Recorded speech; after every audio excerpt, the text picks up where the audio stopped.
भारत देश की पोर्टफोलियो में और एक हिस्टोरिक डील शामिल होता है। हाँ, मैं बात करने जा रहा हूं इंडिया ऑस्ट्रेलिया यूरेनियम डील।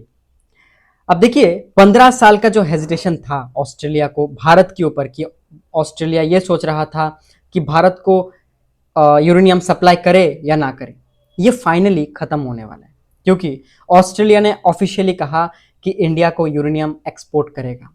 अब देखिए क्यों ये हिस्टोरिक डील है, क्योंकि ऑस्ट्रेलिया उन्हीं कंट्रीज को ही यूरेनियम सप्लाई करता है जो एनपीटी को साइन करता है। एनपीटी मतलब नॉन न्यूक्लियर प्रोलिफरेशन ट्रीटी, जो भारत ने साइन नहीं किया है। अब ऑस्ट्रेलिया ये कहता है कि भारत को साइन करने की जरूरत नहीं है, क्योंकि भारत एक रेस्पॉन्सिबल न्यूक्लियर पावर्ड कंट्री है।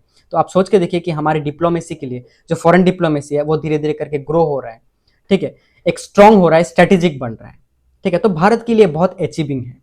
अब देखिए यूरेनियम जो है ये बेसिकली क्या है, ये बेसिकली एक रेडियो एक्टिव मेटल है जिससे न्यूक्लियर वेपन्स बनता है, जिससे हम एनर्जी इलेक्ट्रिसिटी के ऊपर जो भारत देश डिपेंडेंट है, भारत देश की पॉपुलेशन डिपेंडेंट है, उसमें हम काम कर सकते हैं, इलेक्ट्रिसिटी को हम प्रोड्यूस कर सकते हैं और भी ज्यादा, क्योंकि 1 kilo of uranium million times electricity provide करेगा as compare to 1 kilo of coal.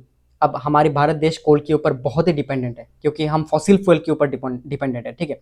अब यूरेनियम का जब एक्सपोर्ट होगा, भारत देश में जब यूरेनियम आएगा, तब हम कोल के ऊपर जो डिपेंडेंसी है, जो नेचुरल रिसोर्स है, उसको हम घटा सकते हैं धीरे धीरे करके, ठीक है।